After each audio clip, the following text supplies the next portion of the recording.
letak astronomis, ada letak apa lagi? Geologis, kemudian ada letak geomorfologis, dan yang terakhir nanti letak secara maritim. Betul. Mungkin itu ada 2 tambahan, tetapi yang akan kalian sering pelajari atau umum dipelajari itu 3, letak geografis, astronomis, dan geologis. Hari ini kita akan lebih fokus belajar tentang letak geografis di Indonesia. Letak geografis nanti juga akan berhubungan dengan dampak positif negatif ya. Kalau iklim, sebetulnya kalau iklim di Indonesia adakah hubungannya dengan letak geografis atau letak secara garis astronomis? Astronomis, betul ya. Jadi kalau misal iklim nanti hubungannya dengan letak astronomis, kalau letak geografis hubungannya dengan enggak apa-apa, jangan malu-malu. Kalau salah enggak apa-apa. Minta maaf, salah minta maaf. Kalau letak geografis letak berdasarkan apa? Menurut pendapat kalian? Kenyataan.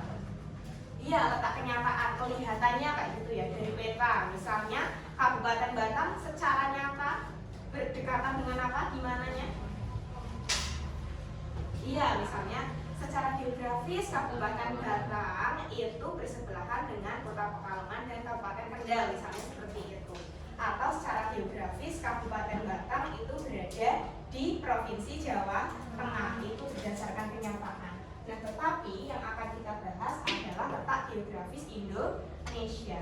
Kalian adakah yang pernah melihat peta Indonesia? Pernah melihat peta? Pernah ya? Nih.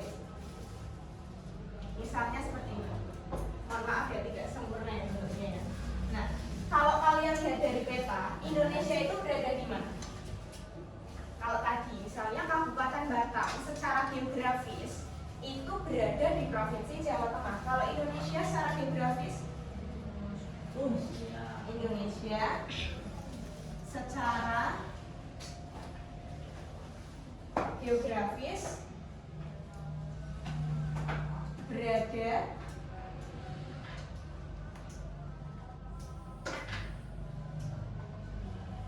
berada di antara, kalau Batam itu di antara Kabupaten Kendal dan Pekalongan. Kalau Indonesia ada di antara, iya, ada di 2 samudra, iya, dan 2 benua, yaitu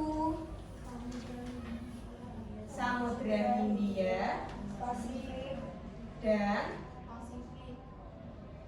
Pasifik, benua Asia dan Australia, serta benua. Indonesia ada di benua apa? benua Asia dan Australia. Iya, letaknya ada di benua, di antara benua Asia dan Australia. Australia di bawah kita di sini ya. Oke, artinya tadi letak geografis bisa disebut letak secara nyata kayak gitu. Kalau misalnya muncul di dalam soal kayak gitu, menyebutkan tentang pengertian letak Indonesia, sudah bisa dikatakan bahwa letak secara geografis itu akan mengatakan di antara dua benua dan 2 samudra. Oke, ingat-ingatnya cuma 2 aja, 2 apa? Letak geografis, 2 benua, 2 samudra. Yang pertama di antara benua Asia, bawahnya ada benua apa? Australia. Yang kedua ada Samudra Hindia dan Samudra Pasifik. Letak geografis Indonesia secara geografis berada di antara 2 benua atau 2 samudra. Samudra Hindia dan Samudra Pasifik juga 2 benua Asia dan benua Australia. Boleh ditulis dulu.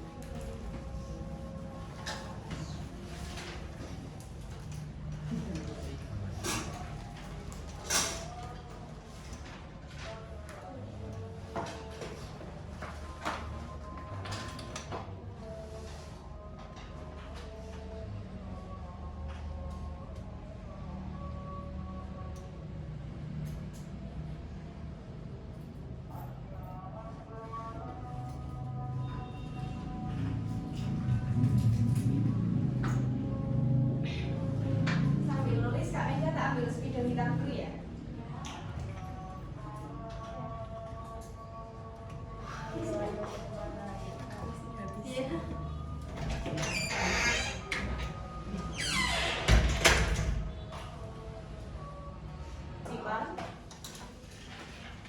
Silakan boleh disimpan sendiri. Kalau nggak mau disimpan sendiri, kalian dapat simpan. Ya. Kita lanjut ke dampak letak geografis. Nah, tadi kan kita tahu bahwa letak Indonesia itu di Asia kayak gitu ya. Kemudian ada juga di antara benua Australia. Kalau bisa disebutkan secara kasat mata, kalau kalian lihat di peta, Indonesia itu letaknya strategis nggak? Strategis ya, karena di bawah sini itu menjadi apa? Jalur perdagangan internasional, jalur laut kayak gitu, banyak dilewati oleh kapal-kapal asing zaman dulu kayak gitu ya. Misalnya dari negara bagian sini mau ke Australia kayak gitu, lewat Indonesia kayak gitu. Nah, kalau misal sebuah wilayah itu letaknya strategis, kira-kira dampak apa sih yang kita dapatkan? Ada yang tahu? Dampak apa yang didapatkan? Strategis.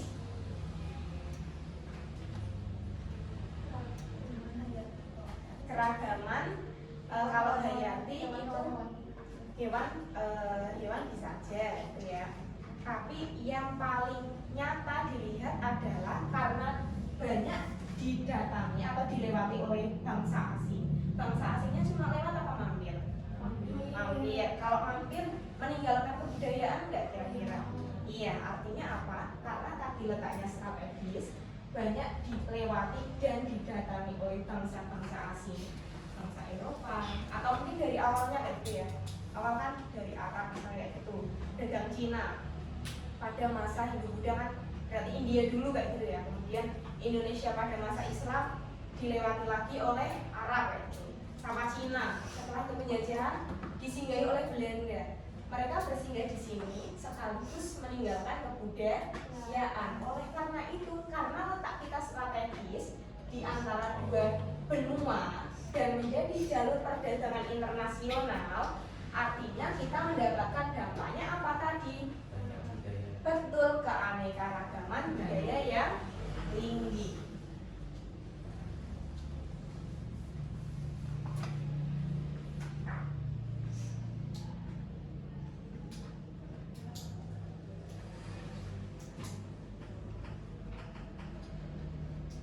Budaya yang tinggi. Contoh budaya yang ada di Indonesia apa sih contohnya? Dilihat dari segi apa? Keanekaragaman budaya yang kita miliki karena banyak didatangi oleh bangsa asing. Apa aja? Betul, agama salah satunya kayak itu ya. Agama, ras. Selain itu, suku bisa. Hah? Adat bisa, adat istiadat kayak itu ya. Adat bisa kayak itu ya. Adat dan lain-lain kayak gitu. Selain itu, kenapa kok bisa negara kita itu budayanya tinggi? Karena selain letaknya itu strategis, dilihat dari bentuk geografisnya, Indonesia itu secara wilayah dipisahkan oleh laut kayak gitu ya. Iya, negara kepulauan. Kira-kira negara kepulauan kan secara geografis tadi di antara dua benua misalnya, letaknya strategis, banyak didatangi bangsa asing yang membuat kita kaya akan budaya. Tetapi secara geografis dilihat kenyataannya, Indonesia sebagai negara kepulauan itu juga salah satu faktor yang menyebabkan negara kita itu banyak budaya juga kayak gitu. Kenapa? Ada yang tahu kenapa? Karena terjadi isolasi geografis. Pada 2021 kalian umur berapa pas COVID? 11. Masih ingat gak pas COVID kalian bolehkah pergi-pergi? Enggak, di rumah aja ya. Ada kata-kata isolasi ya, di rumah aja. Iya, Tapi kalian pernah dengar kata-kata isolasi? Nah, Pernah? Kalau misal pas zaman COVID, isolasi mandiri itu kita di rumah aja. Nah, kalau negara kita adanya isolasi geografis, itu artinya apa? Setiap masyarakat atau setiap orang yang berada di Pulau Jawa itu mereka mengisolasikan diri, tidak bisa berhubungan dengan wilayah yang ada di mana ini? Kali Sulawesi, iya betul ya. Oke, atau orang yang ada di Jawa itu nggak bisa berinteraksi. Apakah bisa berinteraksi dengan Papua kalau mengisolasi? Tidak bisa berinteraksi dengan Jawa, dengan Bali, Nusa Tenggara? Tidak. Kenapa? Kenapa kok terjadi isolasi? Bukan karena pandemi, tapi karena ada isolasi terpisah dari laut. Zaman dulu itu kan belum ada HP. Kita nggak tahu kalau ternyata ada tali saman gitu ya. Sekarang kan bisa tahu kan gitu ya, lewat YouTube dan lain sebagainya. Kita nggak tahu kalau ternyata misalnya di Nusa Tenggara Barat itu ada suku namanya suku Sasak kayak gitu dengan budayanya. Ternyata di Bali ada tari kecak. Sekarang bisa tahu? Bisa kan? Zaman dulu itu terpisah laut, belum ada kapal-kapal canggih, HP belum ada, sehingga setiap daerah itu memiliki kebudayaannya sendiri, membentuk kebudayaannya sendiri yang nggak bisa dilihat oleh daerah lain, yang akhirnya setiap daerah itu memiliki adat istiadat masing-masing, sehingga Indonesia juga memiliki keragaman budaya. Jadi selain karena letaknya yang strategis, kenapa kok bisa terjadi keanekaragaman budaya? Karena adanya isolasi geografis. Paham? Paham ya? Oke. Kemudian dampak letak geografis yang kedua, apa sih kira-kira dengan adanya letak negara kita secara geografis selain keanekaragaman budaya? Dampaknya apa?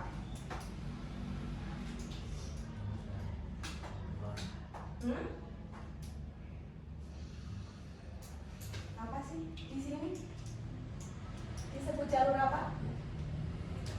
Perdagangan atau jalur sutra gitu ya. Oleh karena itu kita kita mendapatkan dampak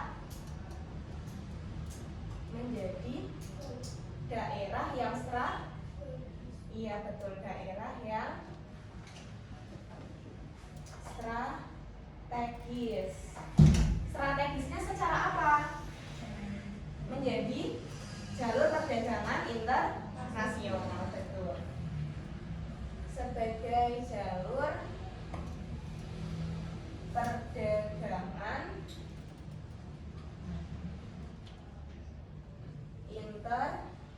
internasional atau disebutnya itu jalur sutra.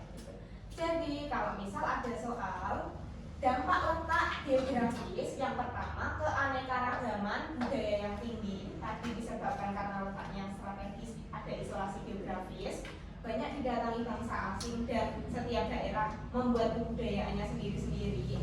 Yang kedua, secara geografis dampaknya negara kita menjadi daerah yang strategis kayak gitu ya, menjadi jalur perdagangan internasional. Oke.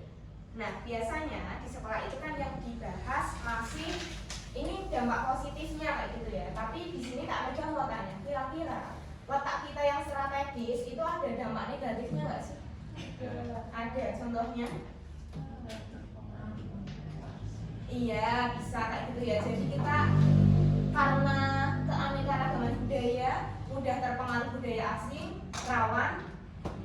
rawan konflik misalnya seperti itu kayak gitu ya. Banyak didatangi bangsa asing, dijajah kayak gitu ya, dieksploitasi alam oleh negara lain ya gitu misalnya. Itu juga menjadi dampak negatifnya. Tapi untuk pengetahuan saja, kalau yang di sekolah yang dibahas biasanya adalah dampak secara positif.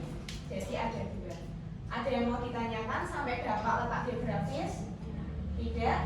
Ada yang merasa kurang jelas dengan apa yang Kak Mega terangkan sebelumnya? Tidak. Oke, silakan bisa ditulis dulu.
ini hubungannya dengan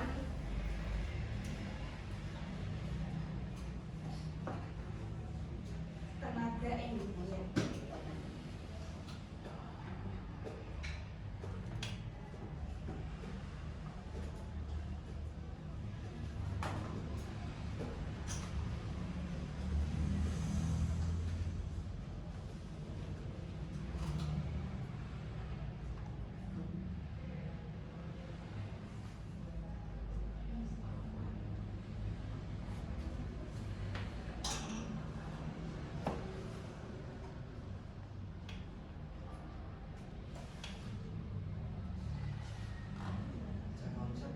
Ya, cek konsep. Satu soal tok ya?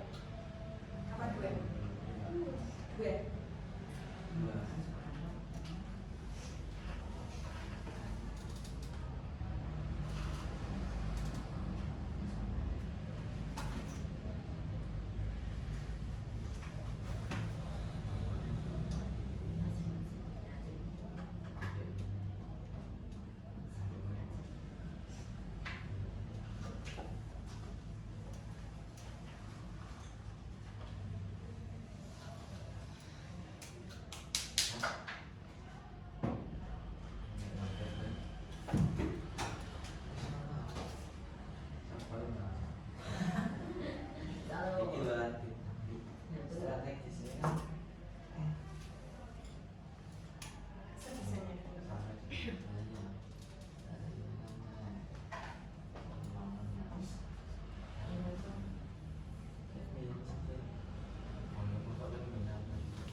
Lima menit ya?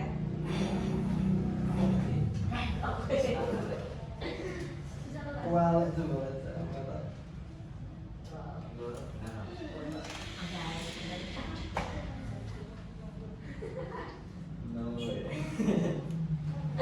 Ada yang belum bisa bukanya?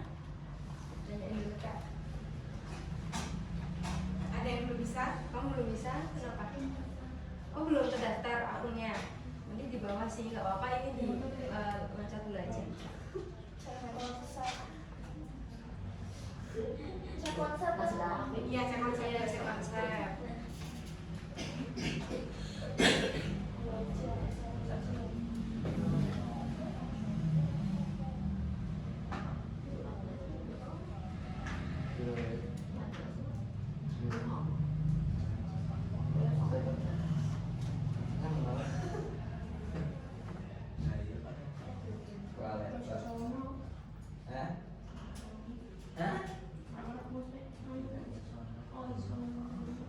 Nah, soal loro, soal loro. Udah selesai?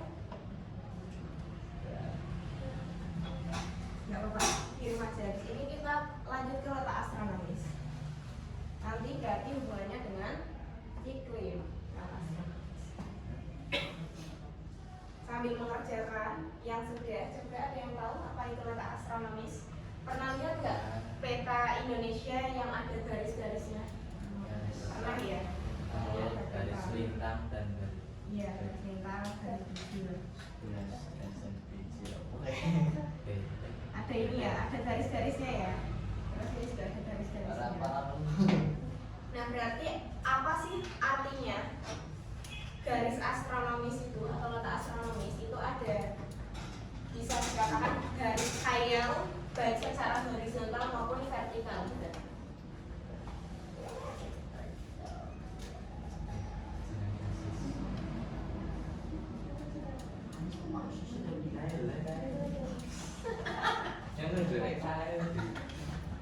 Udah. HP-nya disimpan dulu ya. Udah. Dia nggak pakai Kalau on next itu Ada apa? Ada apa? Arkit. Gak apa-apa ya. Fokus dulu ya. Semuanya HP-nya disimpan dulu ya. Garis astronomis artinya garis khayal baik secara horizontal atau vertikal.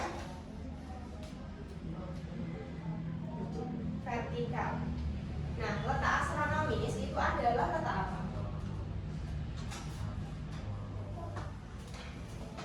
letak garis,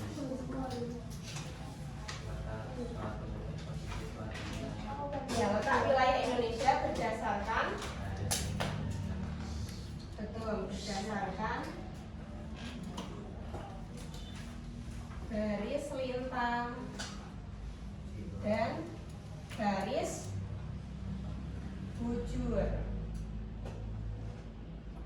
Oke, kalau kalian lihat di peta, misalnya di sini ada peta Indonesia,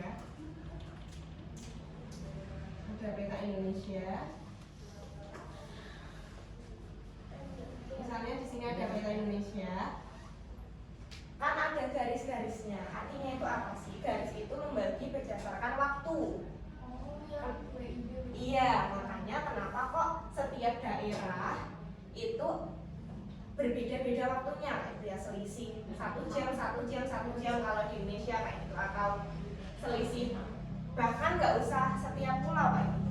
Setiap daerah aja kadang beda menit sebetulnya. Kenapa kok akhirnya sholat itu kalau yang beragama Muslim kayak gitu ya, di setiap daerah itu kan waktunya beda-beda ya. Misalnya maghrib di Jawa Tengah sama Jawa Timur sama atau beda? Beda kayak gitu, karena itu nanti didasarkan pada mataharinya kayak gitu. Oleh karena itu, kalau misalnya letak astronomis itu secara arti letak wilayah Indonesia berdasarkan garis lintang dan garis bujur, maka kalau misal tadi geografis itu ada keanekaragaman hayat yang tinggi, berarti kalau astronomis menyebabkan apa? Iya, perbedaan waktu dampaknya.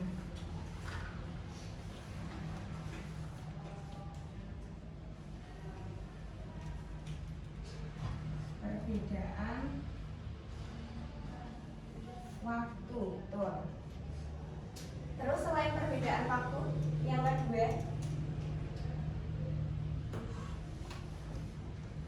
apa sih dampak yang lain?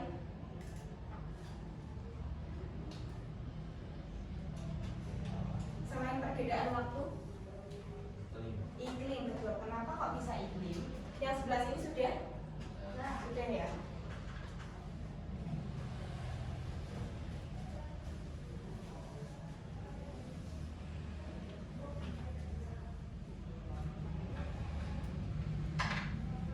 Terjadi perbedaan iklim.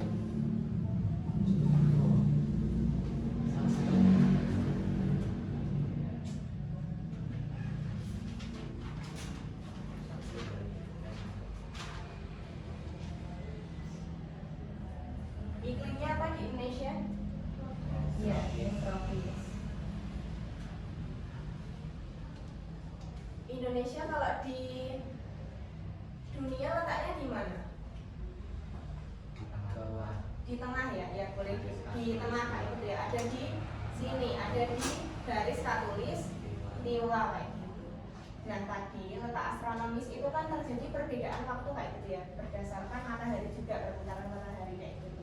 Nah Indonesia itu kan letaknya di tengah, di sini. Yang negara-negara bagian atas atau bawah itu biasanya beriklim apa, ada yang tahu? Iya, iklim dingin atau subtropis.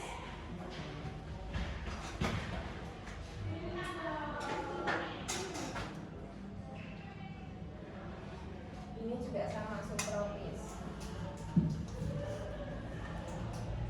Kak Mega akan kembali menjelaskan tadi letak astronomis membuat perbedaan iklim. Iklim yang kita tropis itu kenapa? Karena letak kita itu ada di tengah, di jalur katulis Niwa. Kenapa bisa kita itu iklim tropis? Karena kita mendapatkan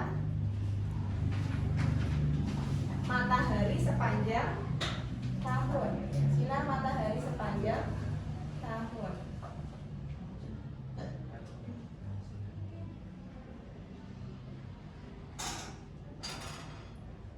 Sepanjang tahun, sehingga kita itu ada malamnya.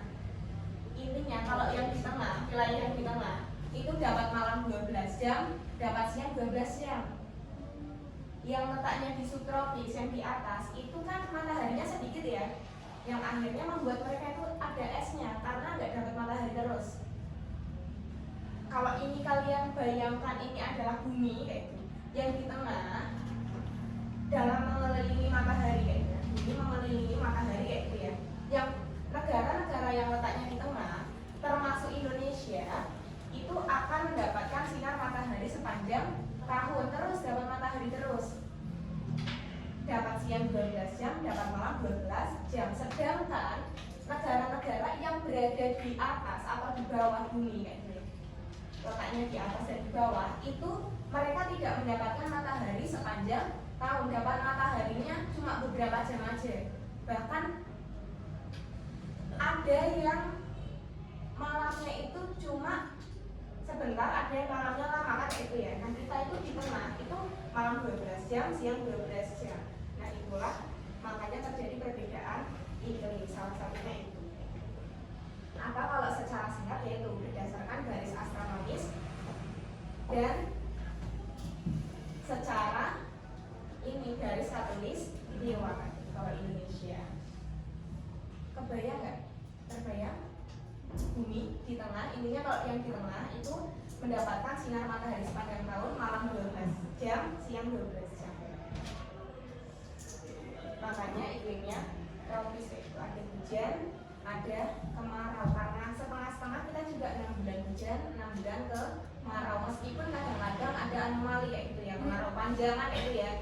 Sekarang musim kemarau juga masih hujan ya. Tapi pada intinya secara teori itu seperti itu, setengah-setengah. Selain itu dampak dari letak